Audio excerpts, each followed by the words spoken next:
Film की शुरुआत एक बेहद आलीशान और लग्जरी किचन से होती है, जहां बड़े बड़े शेफ एक से बढ़कर एक शानदार और महंगे पकवान तैयार कर रहे हैं। लेकिन यह भव्य तैयारी नीचे बने वर्टिकल जेल सिस्टम की खौफनाक और कड़वी सच्चाई से बिल्कुल अलग है।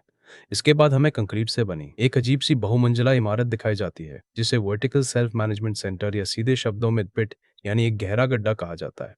यहाँ गोरेंग नाम का एक आदमी लेवल 48 पर आंख खोलता है, जहाँ कमरे के बीचों बीच एक बड़ा सा चौकोर रास्ता बना हुआ है, जिससे दिन में सिर्फ एक बार खाने का एक प्लेटफॉर्म नीचे जाता है। यहाँ गोरेंग की मुलाकात अपने उम्रदराज सरमट ट्रिमागासी से होती है। दोनों इस लेवल 48 के बेरहम नियमों के बारे में बात करते हैं, जहाँ ट्रिमागासी उसे समझाता है कि इस जगह पर जिंदा रहने का इकलौता तरीका यही है कि ऊपर वाले लेवल्स के लोगों का छोड़ा हुआ जूठा खाना खाया जाए।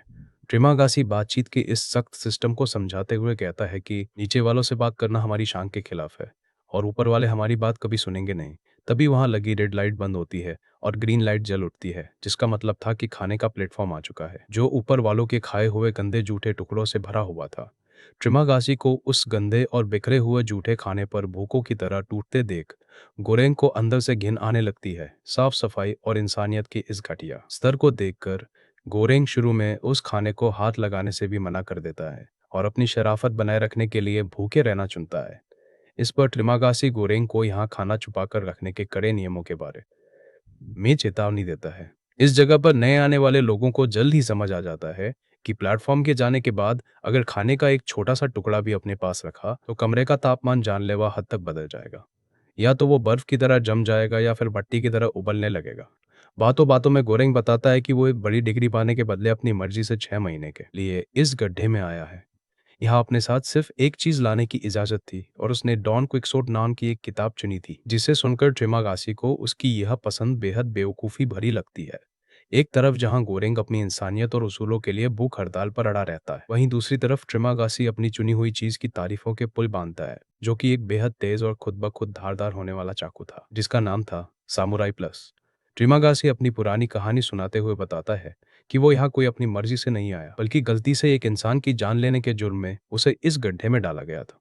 टीवी पर आ रहे एक विज्ञापन को देखकर उसे इस कदर अंधा गुस्सा आया कि उसने अपना टीवी खिड़की से बाहर फेंक दिया, जो नीचे जा रहे एक राहगीर पर गिरा और उसकी मौत हो गई। ट्रिमागासी कहता है कि उसने मेंटल हॉस्पिटल जाने के बजाय इस गड्ढे को चुना था। वो गोरेंग को डराते हुए कहता है कि हमारे नीचे ऐसे सैकड़ों छिपे हुए लेवल्स हैं जहां खाने का एक दाना तक नहीं पहुंच पाता, और इसी वजह से नीचे रहने वाले कैदी भूख के मारे पूरी तरह पागल और खूंखार हो जाते हैं।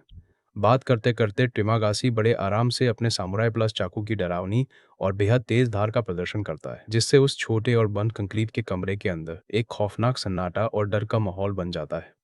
तभी अचानक ऊपर से एक इंसान की लाश उस बीच वाले रास्ते से नीचे गिरती है, जो इस बात का खौफनाक सबूत थी कि यह मीनार लोगों की जान ले रही है। ट्रिमागासी गोरेंग को समझाता है कि जैसे जैसे नीचे के लेवल्स पर जाओगे, भूख इंसानों के अंदर की इंसानियत को पूरी तरह खत्म कर देती है।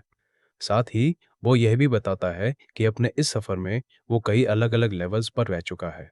इसी बीच खाने के प्लेटफॉर्म पर एक गूंगी और खून से लथपथ औरत नीचे आती दिखाई देती है, जिसका नाम मेहरू है। ट्रिमागासी बताता है कि यह औरत हर महीने इसी तरह प्लेटफॉर्म पर बैठकर नीचे के लेवल्स में जाती है और अपने खोए हुए बच्चे को ढूंढने के चक्कर में उसके रास्ते में आने वाले हर इंसान को बेरहमी से मौत के घाट उतार देती है। जब नीचे वाले लेवल के कैदी मेरू पर हमला कर देते हैं तो गोरेंग बिना सोचे समझे उसे बचाने के लिए आगे बढ़ते जिंदा रहने वाली सोच के बीच एक वैचारिक जंग छेड़ देती है। इस अकेलेपन और मानसिक दबाव के बीच अपने दिमागी संतुलन को बनाए रखने के लिए गोरेंग अपनी डॉन क्विक्सोट किताब के पन्ने जोर जोर से पढ़ने लगता, ताकि वो किसी भी तरह अपने अंदर की इंसानियत को मरने ना दे। देखते ही देखते महीना खत्म हो जाता है और पूरी जेल में एक बेहोश करने वाली भारी गैस छोड़ दी जाती है, जिससे सभी कैदी सो जाते हैं। लेकिन जब गोरेंग की आंख खुलती है तो चारों तरफ घनघोर अंधेरा था और वो खुद को अपने कंक्रीट के बिस्तर पर पूरी तरह बंधा हुआ पाता, जिससे वो हिल भी नहीं पा रहा था। गोरेंग को पता चलता है कि इस बार उन्हें सीधे लेवल 71 का सबन के भयानक नरक में भेज दिया गया है। ट्रिमागासी बड़े शांत लहजे में उसे समझाता है कि इस लेवल पर खाने का एक टुकड़ा नहीं आने वाला। ऑपकरा पोर्ट के कहाँ पड़ा, इसलिए उसने गोरेंग को बांध दिया है ताकि वो जिंदा रहने के लिए समय समय पर उसके शरीर का मांस काट सके और दोनों की जान बची रहे। ट्रिमागासी गोरेंग पर दबाव डालता है कि वो जिंदा रहने के इस कड़वे और खौफनाक गणित को स्वीकार कर ले। वो वादा करता है कि वो एक तमीजदार इंसान की तरह बर्ताव करेगा और आने वाले हफ्तों में गोरेंग के शरीर से सिर्फ उतना ही मांस काटेगा जिससे उसकी जान ना जाए। गोरेंग गिड़गिड़ाते हुए रहम की भीख मांगता है और आज़ाद होने के लिए हाथ पैर मारता है, लेकिन ट्रिमागासी पर उसकी बातों का कोई असर नहीं होता। वो बस एक ठंडे कातिल की तरह भूख के बढ़ने का इंतजार करने लगता है, जबकि खाने का खाली प्लेटफॉर्म उनके सामने से गुजर जाता है। जैसे जैसे दिन बीतते हैं, भूख से बेहाल ट्रिमागासी आखिरकार कदम उठाने का फैसला करता है। वो अपने सामुराई प्लस चाकू को लेकर बंधे हुए गोरेंग के पास पहुंचता है और उसके पैर से मांस का पहला दर्दनाक टुकड़ा काटने की तैयारी करता है। लेकिन जैसे ही ट्रिमागासी चाकू चलाने वाला होता है, तभी अचानक मिहिरू प्लेटफॉर्म से वहां नीचे उतरती है। वो ट्रिमागासी पर पीछे से अचानक हमला कर देती है और गोरेंग को उस दर्दनाक मौत से बचाने के लिए उस बूढ़े आदमी पर बुरी तरह टूट पड़ती है। मिहिरू तुरंत गोरेंग की रस्सियां खोल देती है। अब जिंदा रहने के जुनून और गुस्से में पागल गोरेंग सीधे ट्रिमागासी पर हमला कर देता है और चाकू घोंपकर उसे मौत के घाट उतार देता है। इस गहरे सदा और भयानक भूख के आगे घुटने टेकते हुए गोरेंग उस महीने जिंदा रहने के लिए मिहिरू के साथ मिलकर अपने ही साथी की लाश का मांस खाने पर मजबूर हो जाता है। अगला महीना शुरू होते ही गोरेंग की आंख लेवल 3 फीसिस पर खुलती है। यहाँ उसकी मुलाकात अपनी नई सलमट इमोगुरी से होती है, जो कभी इसी सिस्टम की एडमिनिस्ट्रेशन टीम में काम करती थी। वो इस पूरे सिस्टम को अंदर से सुधारने के मकसद से अपने पालतू कुत्ते रामेसिस आईडी के साथ खुद यहाँ आई थी। इमोगुरी को देखकर गोरेंग को अपने पुराने दिनों की याद आने लगती है जब खुद इमोगुरी ने जेल में आने से पहले उसका इंटरव्यू लिया था। उसे याद आता है कि कैसे उसने अपने साथ किताब लाने की जिद की थी और इमोगुरी ने उसके पसंदीदा खाने घोगे का नाम नोट किया था। यहाँ इमोगुरी बताती है कि उसे आखिरी स्टेज का कैंसर है। उसका मानना था कि इस पूरी बिल्डिंग में सिर्फ 200 लेवल्स है, इसलिए वो अपनी तरफ से आपसी समझ और भाईचारे का एक नया तरीका शुरू करना चाहती थी, ताकि नीचे वाले लोग सिर्फ अपने हिस्से का ही खाना खाएं। इमोगुरी बड़े प्यार से नीचे के लेवल्स के लिए बराबर मात्रा में खाना निकालती है और उनसे मिलकर चलने की गुजारिश करती है, लेकिन उसकी ये किताबी बात और उसूल नीचे के भूखे कैदियों के कानों तक पहुंचते ही दम तोड़ देते हैं। जो मैनिश्का वे सब उसका मजाक उड़ाते हैं और उसकी बातों को पूरी तरह अनसुना कर देते हैं।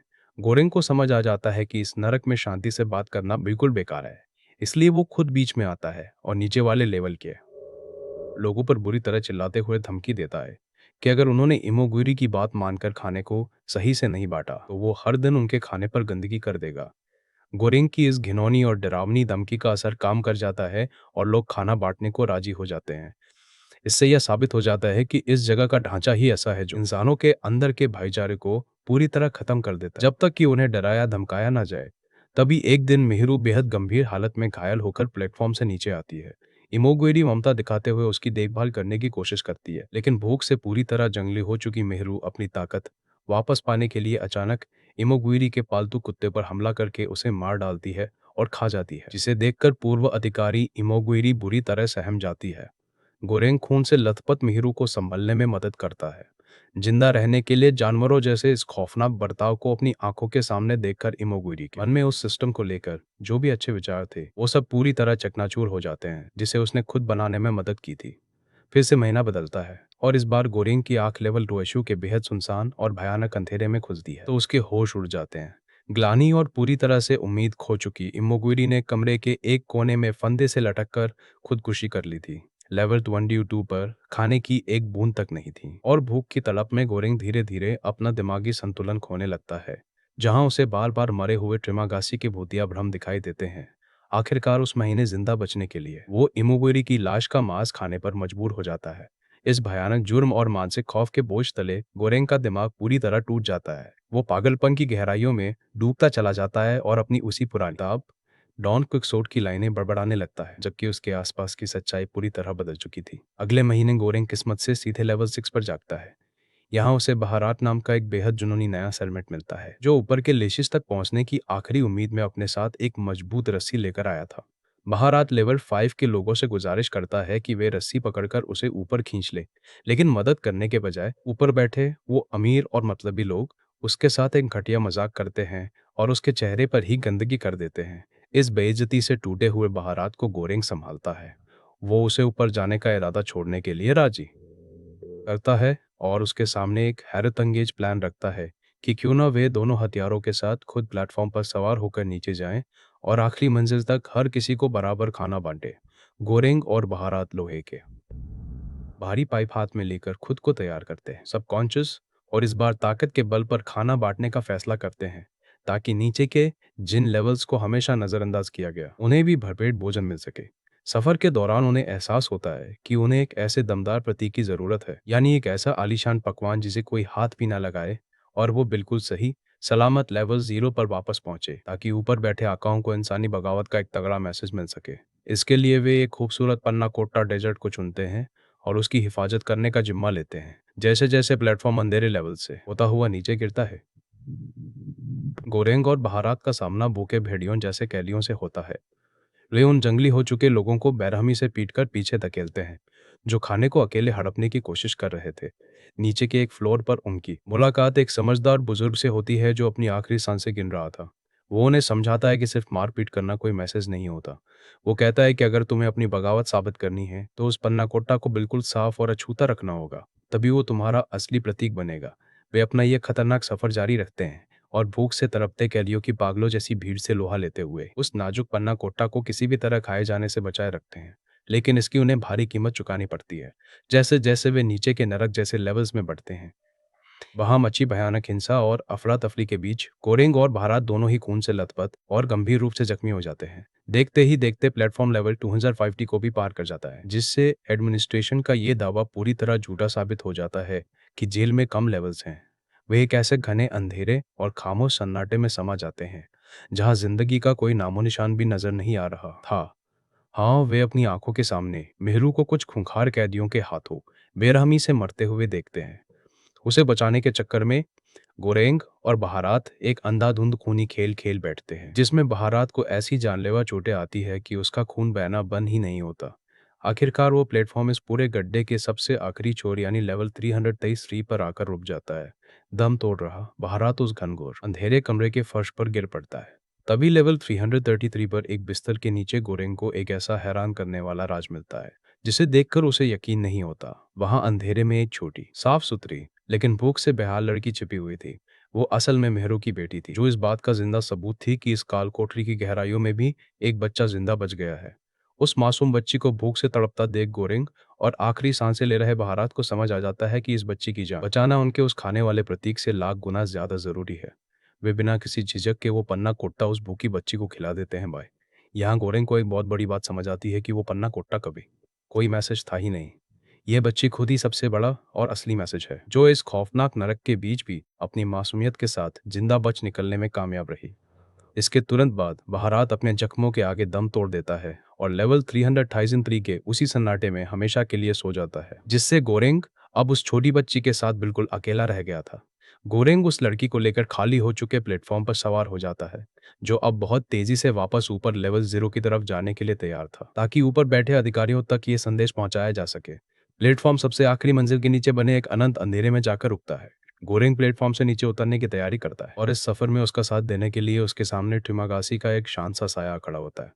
ट्विमागासी प्यार से गोरेंग को याद दिलाता है कि इस मैसेज को ले जाने के लिए किसी इंसान की जरूरत नहीं है, क्योंकि उसका वहां जाना इस संदेश की पवित्रता को धुंधला कर देगा। अपनी किस्मत को स्वीकार करते हुए गोरेंग खुद को उस अंधेरे के हवाले कर देता है और खुद की कुर्बानी देकर उस छोटी बच्ची को अकेले ही उस प्लेटफॉर्म पर ऊपर तेज रोशनी की तरफ विदा कर देता है।